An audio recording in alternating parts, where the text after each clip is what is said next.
Barangay Ginebra, Scottie Thompson mga bro, possible injury at Maverick Ahanmisi bagong mukha ng Barangay Ginebra.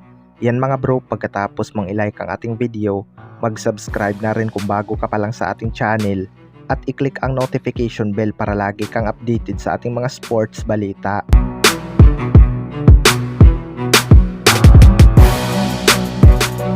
So nagkakapisikalan nga ang laban ng Barangay Ginebra at Blackwater Bossing mga bro.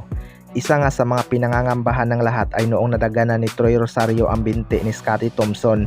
Akala nga ng lahat ay hindi na makakalaro itong si Scottie Thompson, pero pinagpag niya lang ito. Pero ayon nga kay Scottie mga bro, medyo sumakit nga daw ang kanyang paa noong halftime, pero hindi niya nga daw maitupi dahil baka namamaga pa or something. Well, isa nga talaga ito sa mga pinakatatakutan ni Scottie Thompson mga bro, ang magkaroon ng injury. Sana lang ay hindi seryoso ang kanyang natamo kontra Blackwater Bossing dahil maraming ang injured player ang Barangay Ginebra at malaking bagay talaga ang hassle ni Scottie Thompson at ang kanyang passing ability. Mapapansin naman natin na gumaganda ang upinsa ng Barangay Ginebra kapag si Scottie Thompson ang nagsisit ng mga play. Mag-aabang na nga lang sa ilalim itong si Sistan, Tony Bishop at Japit Aguilar ng mga drop pass ni Scottie Thompson.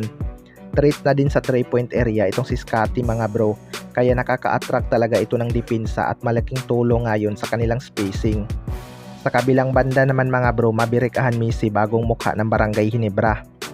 Ito ngang si Maverick Ahanmisi ang isa sa mga bagong player ng Barangay Ginebra. Una pa lang malaki na talaga ang expectation ng mga Ginebra fans sa kanya matapos niyang makuha ang most improved player.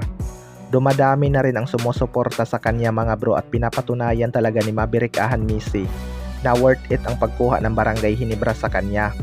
Nag-a-average nga ito ng 20 plus points per game sa kanyang 4 na laro mga bro.